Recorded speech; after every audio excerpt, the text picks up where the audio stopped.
खूप खूप वर्षापूर्वीची गोष्ट. एकदा एक साधू आपल्या कुटीत ध्यानधारणा करत होते. तेथे अचानक एक पोपट भयभीत होऊन आला आणि साधूंच्या मांडीवर येऊन बसला.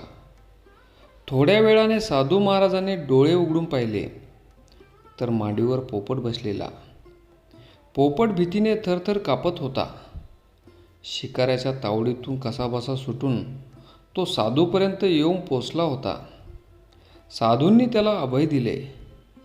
ते त्याची फार काळजी घेऊ लागले. गोड गोड फळे त्याला खायला देऊ लागले. पण त्यांना पोपटाची नेहमी चिंता वाटे की हा जंगलात गेला आणि पूर्वीसारखीच एखाद्या शिकाऱ्याच्या जाळीत सापडला तर. साधू महाराजांनी पोपटाला बोलायला शिकवले. मधुर भाषणाने पोपट साधूंची करमणूक करू लागला. साधूंनी पोपटाला एक धडा पाठ करायला लावला. तो धडा असा होता: जंगलात शिकारी येतात, जाळे टाकतात, दाण्यांचे लालूच दाखवतात आणि आपल्याला जाळ्यात अडकवतात. आपण सावध राहिले पाहिजे. पोपट सगळा धडा बिनचूक म्हणू लागला. पुढे पुढे पोपटाने बाकीचे सगळे बोलणे सोडून दिले. दिवसभर तो एकच धडा घोकू लागला. स्वतःच्या बचावाचा धडा त्याने लक्षात ठेवला म्हणून साधूंना बरे वाटे. एकदा साधूंनी पोपटाची परीक्षा पाहायचे ठरवले. प्रत्यक्ष प्रसंग पडल्यावर पोपटाला घोकलेल्या धड्यांची आठवण राहील का? तो सावधगिरीने वागून स्वतःची सुटका करेल का? की या धड्याची केवळ पोपटपंचीच करेल? हे साधूंना पाहायचे होते. साधू पोपटाला जंगलात सोडून आले. काही दिवसांनी साधू परत जंगलात गेले.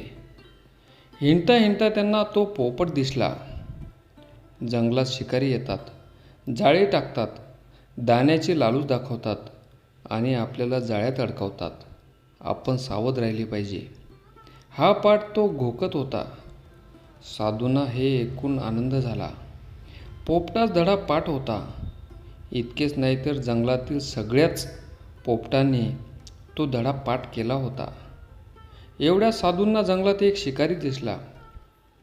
त्यांनी त्याला विचारले, तुला मी माझ्या आश्रमातील काही फळे देतो. माझे एक काम करशील? शिकारी म्हणाला, हो.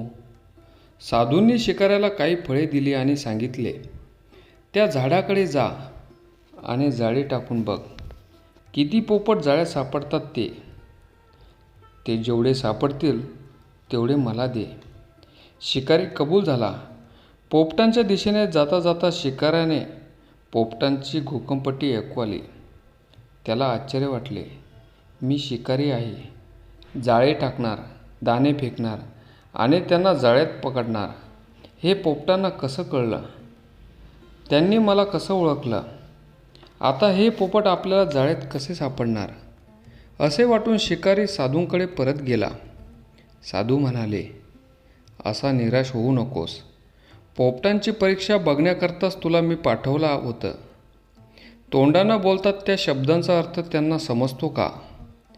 त्याप्रमाणे सावधगिरीने ते आचरण करतात का? हेच मला बघायचे आहे. तू पुन्हा जाऊन जाळं टाक. शिकारी पुन्हा गेला.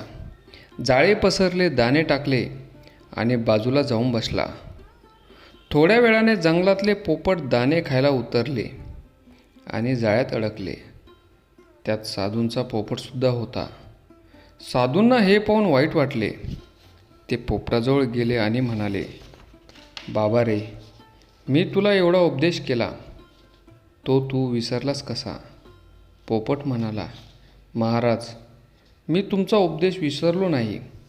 सगळा तोंडपाठ आहे ऐका. तेव्हा साधू म्हणाले, अरे वेड्या, नुसता घोकण्यासाठी मी तुला तो उपदेश केला नव्हता.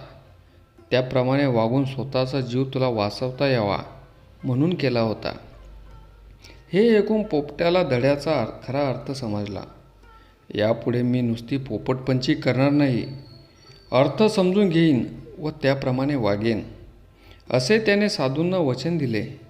हे ऐकून साधूंना समाधान वाटले. धन्यवाद मित्रांनो.